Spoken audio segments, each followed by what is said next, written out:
And this is your second YA, and before that you've written a lot of, I think, adult crime novels, Yes. and you've also written screenplays as well. So what inspired you to change genres and try out YA?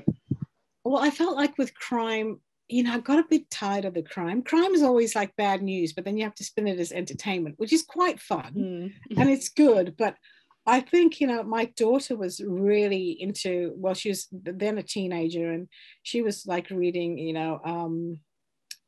Perks of Being a Wallflower, and then she was reading the John Green stuff, and she was reading a whole lot of different things, a lot of which she thought was like, but some of it a bit naff, but other things she'd be like, oh, this is so wonderful.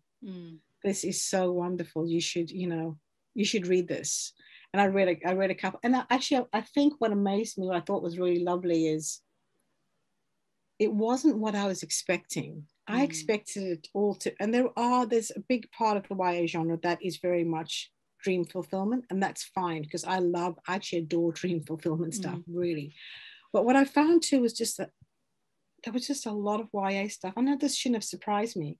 That was about how complicated it was to grow up. Yes. I'd forgotten that.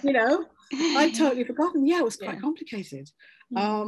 So it was actually through my daughter, and then going to, and big shout out to Kinokuniya, because they had a guy that worked there who was just talk about, I'd walk in and I'd say, my daughter's mad for the Kennedys. She also likes this author, and she likes Magna. And he'd say, let me show you around. Pull stuff off the shelves. He'd go, here's the ultimate Kennedy book. It's got pictures. And then here's this. And he was just incredible. And I loved him, absolutely loved him, because he'd read everything that he sold me. Yeah. Unbelievable. Yes.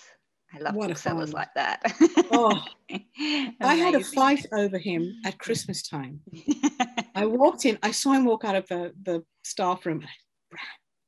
Oh my God, I've got this list. And this old guy came charging behind me and said, excuse me, but I've been waiting for 40 minutes now.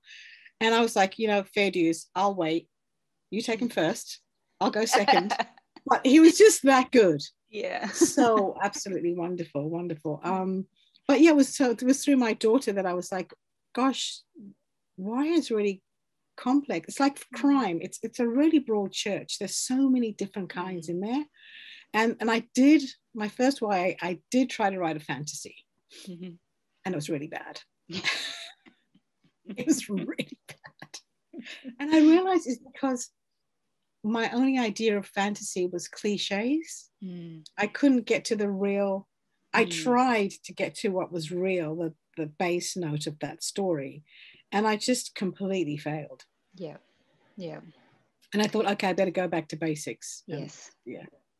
I think the very best YA makes me feel like I've become a better person reading it, and certainly that's how I felt when I finished reading both of your books, particularly when the ground is hard, and then this one I just was really like, wow, this is fantastic. So thank you so much for switching.